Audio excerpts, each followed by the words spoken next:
नमस्कार दोस्तों, welcome to my channel Nirav Hingu. और आज हम जीवन रेखा के बारे में विस्तार से बात करेंगे। तो आज का ये एपिसोड मेरा 20 से 25 मिनट या आधे घंटे तक जा सकता है। जीवन रेखा एक ऐसी रेखा है जो आपको हर इंसान के हथेली पे निश्चित रूप से मिलेगी ही मिलेगी। यह अपार रूप है कि शायद आपको कभी किसी के हाथ में जीवन रेखा ना मिले, पर यदि देख लो, जो कि मैंने आज तक अपनी करियर में जितने भी हाथ देखे, मुझे ऐसा एक भी हाथ नहीं मिला यहाँ पर जीवन रेखा का उपस्थिति ना हो। ठीक है। वेल, अगर मान लो आपको जीवन रेखा नहीं दिखती हाथ के अंदर में, तो मान लीजिए ऐसा व्यक्ति सर्वदा नीरस, अशक्त और जीवनी शक्ति से शून्य रहता है। ऐसा व्यक्ति का जीवन कभी भी समाप्त हो सकता है और इसीलिए ये इंसान कभी भी मृत्यु को प्राप्त हो सकता है। वेल, बात तो उसकी नहीं करो, बात करो जीवन रेखा। अगर जीवन रेखा जीवन में रहती है और हर हाथ पर पाई जाती है, तो ये रेखा इंसान को बल देती है। और इसके साथ में यदि सपोर्टिंग लाइन रहती है तो कहते हैं इंसान को और भी ज़्यादा बल मिलता है। और ये कभी ये रेखाएं शनि पर्वत यानी जो सैटर्न माउंटेन है, जो मदली मिडिल फिंगर के नीचे जो रहती है वहाँ तक जाती है। वहाँ से कोई लाइन जीवन रेखा के साथ में सहायक रूप में देखी जाती है तो उसको बहुत ही ज़्यादा बल देती है। यदि यह रेखा मान लीजिए शुक्र पर्वत के साथ साथ में एक परिधि में यानी सेमी सर्कुलर फॉर्म में घिरती है, तो और लाल रंग का रहता है, रक्त का प्रवाह रहता है, तो ऐसे व्यक्ति मिलनसार और बहुत ही ज़्यादा एनर्जेटिक और शक्तिशाली रहते हैं। यह रेखा से हमें क्या पता चलता है? इस जीवन रेखा से हमें पता चलता है व्यक्ति की आयु कितनी है, उसके जीवन में कब कौन कैसी घटना घटित होती है, आई मीन टू से दुर्घटनाएं यानी कि एक्सीडेंट, ये आप जान सकते हैं। और इस जीवन रेखा से आप व्यक्ति की मृत्यु का कारण, जहाँ मैं मृत्यु का कारण की बात बता रहा हूँ तो एग्जैक्ट कारण तो नहीं, लेकिन एक टेंटेटिव बता सकते हो। एग्जैक्ट कारण और एग्जैक्ट डेट कब होगी डेथ की, इसके लिए आपको बहुत हाई लेवल की मेडिटेशन में जाना पड़ेगा, तब आप जान सकते हो। या ज्योतिष की जो देवी है पंचांगुली, उनका वरद हर्ष आपके सिर पर होना चाहिए, तभी आपको पालमिस्ट्री में पूर्ण सफलता मिलेगी ही मिलेगी। तो इस रेखा से मैं बात कर रहा था मृत्यु का कारण, मृत्यु का हेतु, मृत्यु की डेट यानी कि मृत्यु का समय और मृत्यु स्थान यानी कहाँ मौत होगी, ये भी आप जान सकते हो थोड़ा हाई एडवांस लेवल पर। यह रेखा आप बताएंगे कि व्यक्ति का जीवन और उसका वेग कैसा है। इस रेखा से, जो कि बृहस्पति पर्वत के नीचे इसका स्थान से थोड़ी ये निकलती है, यानी जहाँ इंडेक्स फिंगर रहता है, उसके इंडेक्स फिंगर के नीचे का जो क्षेत्र है वो है गुरु पर्वत। उसके ही नीचे, गुरु पर्वत के नीचे ही इसका मुख्य स्थान माना गया है, उद्गम स्थान, यानी कि the starting point of the life line, starting below the Jupiter mountain. और उसको घेरती हुई एक परिधि, एक सेमी सर्कुलर फॉर्म में घेरती हुई कलाई यानी जिसको मणिबंध कहते हैं, वहां तक ये जा गिरती है और एक पूरी एक परिधि बन जाती है शुक्र पर्वत को घेरती हुई। और ये परिधि या ये घेराव जीवन रेखा का जितना सेमी सर्कुलर और प्रॉपर फॉर्म में रहेगा उतना ही श्रेष्ठ माना गया है। यदि ये रेखा अंगूठे के पास से होकर एक वृत्त यानी कि एक सर्कल फॉर्म में संकीर्ण रेखा बन जाती है और संकीर्ण रेखा बनती हुई मणि बन की ओर चले, तो ऐसे व्यक्ति का जीवन नीरस, निस्तेज और संकीर्ण विचारों वाला ही समझना चाहिए। यही नहीं, यदि उस व्यक्ति के जीवन में भोग, प्रेम, उल्लास, सौभाग्य ये सब रहता है, तो उसका वो रहने के बावजूद भी उसका जीवन अभाव और नीरस रहता है और दुखमयी और दुख परिस्थिति में ही रहता है। अंगूठे के पास से होकर यदि इसकी लंबाई में कमी रहती है, यानी अंगूठे के नज़दीक में ये जीवन रेखा बनती है और थोड़ी लंबाई कम भी रहती है, तो भी ये व्यक्ति ज़्यादा जीवित नहीं रहता, अल्पायु योग इसको कहते हैं, और अल्प समय में इनकी मृत्यु हो जाती है। किसी भी रेखा के अध्ययन में दोस्तों आपको 4 चीज़ों का ध्यान रखना है। पहला है जीवन रेखा का प्रारंभ, विशेष रूप से मैं जीवन रेखा की बात करता हूँ।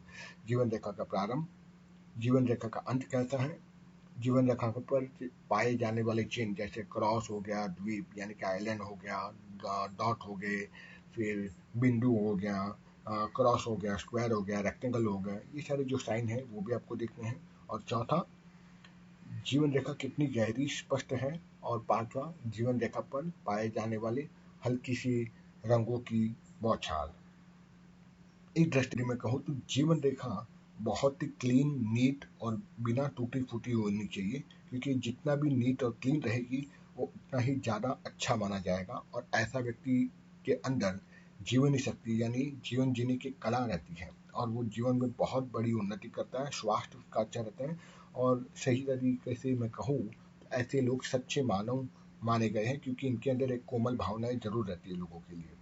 पर इसके विपरीत मान लो कि टूटी फूटी रेखाएं हो, जीर्ण शीर्ण हो, जंजीरदार हो या पतली हो, तो ऐसे व्यक्ति को भावना शून्य ही कहेंगे, और उसके जीवन में दुर्घटना ही दुर्घटना चलती रहती है। और ये लोग टुकड़े दिमाग के रहते हैं, बात बात पर गुस्सा कर जाना, और बहुत जल्दी मृत्यु को ये लोग प्राप्त कर लेते हैं। जीवन रेखा जिन जिन पर्वत पर जाके गुजरती है, या फिर मैं बोलूँ जिन जिन पर्वत पर जीवन रेखा से एक रेखा निकलकर पर्वत पर जीवन रेखा से एक रेखा निकलकर जिन पर्वतों पर ये चढ़ाई करती है, उन पर्वतों के गुणों में ये वृद्धि करती है। मान लीजिए जीवन रेखा से कोई रेखा निकलकर गुरु पर्वत पर जाती है, तो गुरु पर्वत का क्वालिटी क्या है? Knowledge, wisdom, marriage, children, big heart, education. ठीक है, ये सारी चीज़ों में वृद्धि होती है। ठीक है, इसलिए जहाँ जहाँ ये जिन जिन पर्वतों पर जाती हैं, वहाँ वहाँ उन पर्वतों की ये क्वालिटी को बढ़ाती है। ठीक है, पर वो रेखा होनी चाहिए स्पष्ट, अच्छी, बिना टूटी फूटी, तभी ही। साथ साथ में ये भी देखा गया जीवन रेखा जिन जिन पर्वतों से होकर जाती हैं, उन पर्वतों की स्थितियाँ, यानी उन पर्वतों को आप प्रॉपरली देखोगे तो जहाँ जहाँ जाती हैं ये रेखाएं, वहाँ उससे संबंधित, पर्वत से संबंधित बीमारी आपको बताई जा सकती है। जीवन रेखा जिन जिन स्थान पर हो, जहाँ जहाँ कटाव रहता है, समझ लीजिए उस वर्ष में या उन वर्षों में एक्सीडेंट या बीमारी का योग रहता ही रहता है। हम बात करते हैं सारी पर्वतों के बारे में। पहला पर्वत है गुरु।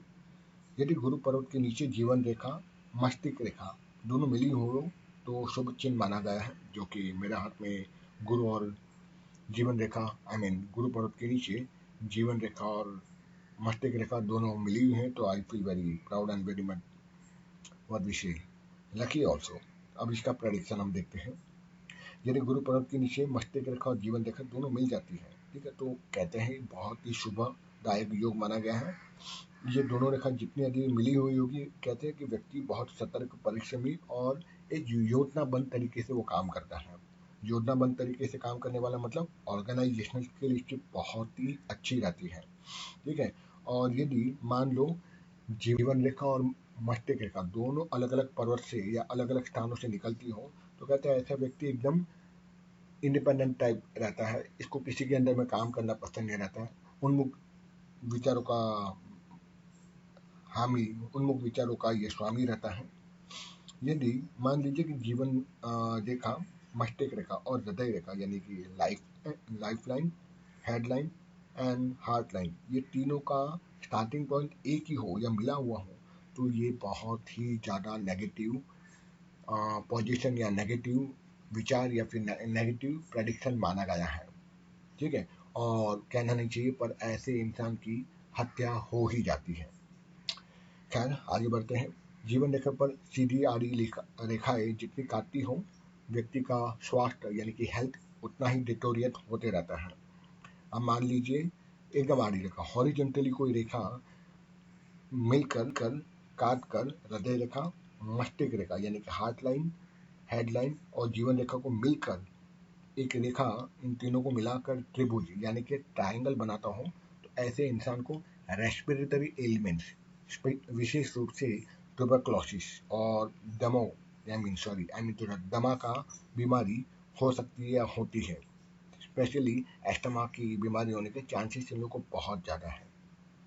यदि जीवन रेखा से कोई रेखा फटकर लहरीदार यानी वेव लाइन जैसी बनकर बुद्ध पर्वत की तरफ यानी कि मर्क्यूरी माउंट की तरफ जाती है, तो ये व्यक्ति निश्चित रूप से, मान लीजिए दोस्तों, कैंसर का पेशेंट होगा या कैंसर से इसकी मृत्यु हो सकती है।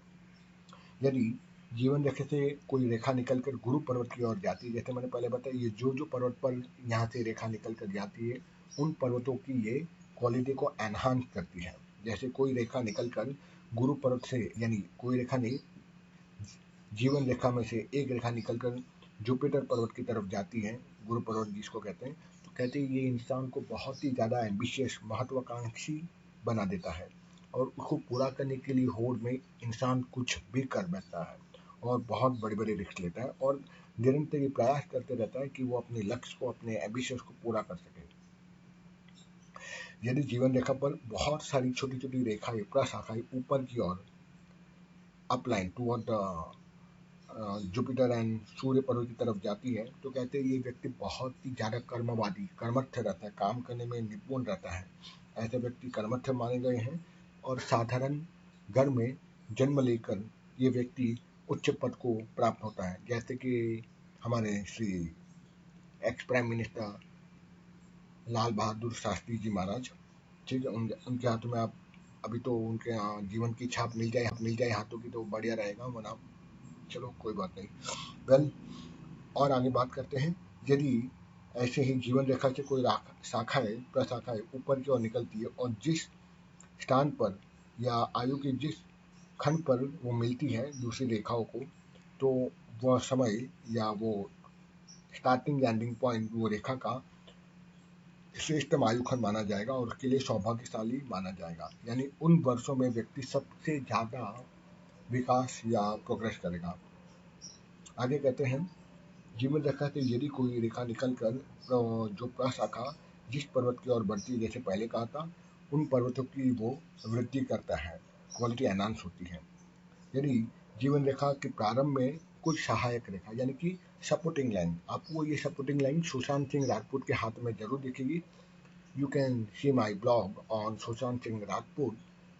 आई हैव ऑलरेडी टोल्ड कि उनकी मृत्यु आत्महत्या से नहीं, हत्या से हुई है और ये मैंने बताया था पाल मिस्त्री के द्वारा और इसीलिए मैंने अपने ब्लॉग पर उनके बारे में बताया है, जो कि इमेजेस मेरे को थोड़ी अनक्लियर मिली, फिर भी मैंने जितना हो सका डाला है।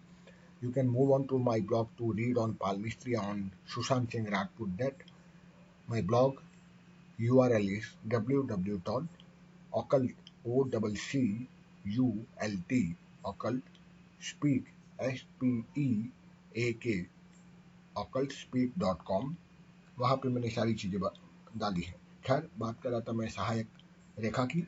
जीवन रेखा के साथ में एक पैरेलल एक और रेखा चलती हो जिसको सहायक रेखा कहते हैं। तो ऐसा व्यक्ति बहुत ही इम्पोर्टेंट रहता है, उच्च पद पर रहता है, सोच समझ कर काम करने वाला रहता है, बहुत ही ज़्यादा चतुर यानी कि स्मार्ट, और इमेजिनेशन और क्रिएटिविटी की इनमें कमी नहीं रहती है। इन लोगों के लिए असंभव जैसी रहती ही नहीं है। यह सहायक रेखा जितनी भी आगे तक जाती है उतने ही व्यक्ति को बहुत ही ज़्यादा प्रोग्रेस देती है। पर यह भी देखना है कि यदि जीवन रेखा के स्टार्टिंग में कोई रेखा अकेले चल रही हो और आगे जाकर सहायक रेखा बन जाती है, तो जिस बिंदु से ये रेखा प्रारंभ होती है, जहाँ पर जीवन के लाइफ लाइन से ये शुरू होती है, उस आयु खंड में उस व्यक्ति की भाग्योदय होगा ही होगा, 100% होगा। आगे बात करते हैं, जीवन रेखा में अचानक कोई व्यक्ति या अचानक किसी व्यक्ति की जीवन रेखा आगे जाके टूट जाती है या बिखर जाती है या कट जाती है, तो व्यक्ति के आकस्मिक मृत्यु होने की ये संकेत है। अचानक इसकी मृत्यु हो सकती है, ठीक है। यदि जीवन रेखा से एक शाखा फूटकर चंद्र पर्वत, जिसको माउंट ऑफ मून कहते हैं, चंद्रमा पर्वत की ओर जाती है, तो कहते हैं ओल्ड एज में इस इंसान को पागलपन का दौरा पड़ता है या मेंटली इनस्टेबल हो जाता है। यदि जीवन रेखा से कोई रेखा शनि पर्वत यानी कि जो मधली उंगली है, मिडिल फिंगर के नीचे का जो क्षेत्र है वो है शनि पर्वत की ओर एक रेखा जाती है, जो व्यक्ति को बहुत ही ज़्यादा मननशील यानी बहुत ही अच्छा IQ और तेजस्वी बनाता है।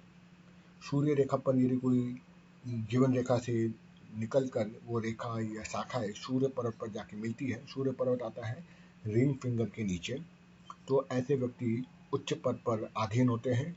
यदि बुध पर्वत से कोई रेखा मिलकर जीवन रेखा से मिलती है तो ये व्यक्ति बहुत ही अच्छा वक्ता और बहुत ही श्रेष्ठतम बिजनेसमैन या बिजनेस वुमन बनता है।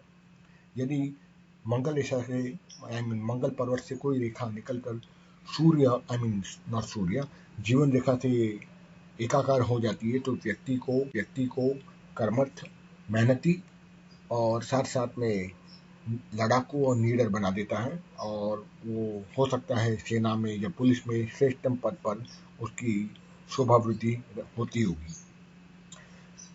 और अंतिम में जाते जाते और 2-3 योग बता देता हूँ। जीवन रेखा का यदि अंतिम में आपको ध्यान पूर्वक देखना चाहिए, उसकी अंतिम परिधि यानी ब्रेसलेट की तरफ या जीवन रेखा के अंत में आपको क्रॉस यानी कि एक्स फॉर्मेशन, नक्षत्र यानी कि एक एस्टेरिक साइन जैसे या बिंदु डॉट आपको दिखे तो ये भी साइन है कि इस इंसान की कभी भी मृत्यु हो सकती है। यदि जीवन रेखा अंत तक जाते जाते कई भागों में बच जाती है एंडिंग में, तो कहते हैं कि ये वृद्धावस्था में अच्छे संकेत नहीं है। वृद्धावस्था यानी ओल्ड एज में बहुत पछताते हैं, बहुत पीड़ित रहते हैं, और विशेष रूप से टीबी के रोगों से यानी कि क्षय रोग से पीड़ित रहता है जातक। यदि जीवन रेखा पर आप हल्की, अब मैं रंगों की बात करूंगा, यदि जीवन रेखा पर हल्की सफेद रंग की छाई एक परत बनी हुई हो तो ये व्यक्ति को निराशावादी, पेसिमिस्ट एटीट्यूड बना देता है, और जरूरत से ज्यादा ये डिप्रेशन और पेसिमिस्टिक बन जाता है, निराशावादी बन जाता है।